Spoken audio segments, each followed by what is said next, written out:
പ്രതിപക്ഷത്തിന്റെ ഭാഗത്ത് നിന്ന് ഒരു ആവശ്യം വരുന്നു. അത് ജുഡീഷ്യൽ അന്വേഷണം ഈ വിഷയത്തിൽ വേണമെന്നുള്ളതാണ്.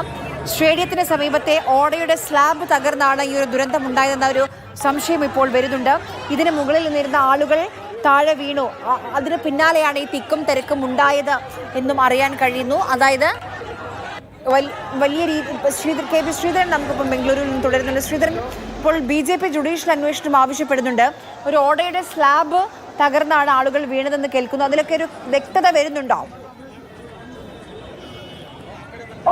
ഏതായാലും കൂടുതൽ വ്യക്തത ഇക്കാര്യത്തിൽ വരേണ്ടിയിരിക്കുന്നു ആര്യ. ഏതായാലും അവിടുന്ന് ചില ദൃക്സാക്ഷികളുടെ മൊഴി അനുസരിച്ചാണ് ചില മാധ്യമങ്ങൾ ഇങ്ങനെ റിപ്പോർട്ട് ചെയ്യുന്നത്. അതായത് ആ സ്റ്റേഡിയത്തിന്റെ ഈ അപകടം നടന്ന ഗേറ്റിന് സമീപത്തുള്ള ഓടയുടെ സ്ലാബ് ഇളകി വീണു, അല്ലെങ്കിൽ അത് തകർന്നു വീണു. അതിനു മുകളിലുണ്ടായിരുന്ന ആളുകൾ ഒന്നടങ്കം താഴേക്ക് വീഴുന്ന സ്ഥിതിയുണ്ടായി.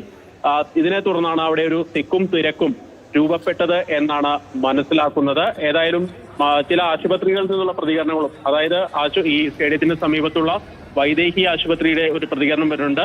അവിടെ വന്ന 4 പേർ അവിടെ എത്തിച്ചപ്പോഴേക്കും മരിച്ചിരുന്നു. ഇതോടൊപ്പം തന്നെ 12 പേരെ വൈദേഹി ആശുപത്രിയിൽ പ്രവേശിപ്പിച്ചിരുന്നു.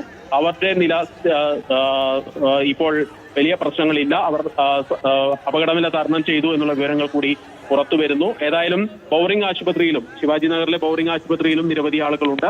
നിലവിൽ ഏതായാലും ഇത്തരത്തിലൊരു സ്ലാബ് തകർന്നതാണ് അപകട കാരണം എന്നുള്ള അനൌദ്യോഗിക വിവരങ്ങൾ കൂടി വരുന്നു. ഇതോടൊപ്പം തന്നെയാണ് നേരത്തെ നമ്മൾ റിപ്പോർട്ട് ചെയ്ത പോലെ തന്നെ ആ സമയത്തുണ്ടായ മഴയും ഈ അപകടത്തിന് ആക്കം കൂട്ടി എന്ന് വേണം മനസ്സിലാക്കാൻ. ഇതൊക്കെ അനൌദ്യോഗിക വിവരമാണ്. ഇക്കാര്യത്തിൽ കൂടുതൽ വിവരം പുറത്ത് ഇനിയും വരേണ്ടിയിരിക്കുന്നു. നിലവിൽ BJP ഈ വിഷയത്തിൽ കൃത്യമായിട്ട് ജുഡീഷ്യൽ അന്വേഷണം വേണം, സർക്കാരിന്റെ വീഴ്ച ഇക്കാര്യത്തിൽ ഉണ്ടായിട്ടുണ്ട് എന്നുള്ള ഒരു കാര്യം പറഞ്ഞിട്ടുണ്ട്.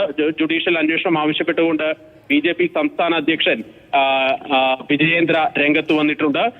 നിലവിൽ മറ്റൊരു കാര്യം കൂടി ഈ സമയത്ത് നമ്മൾ ഓർക്കേണ്ടതുണ്ട്.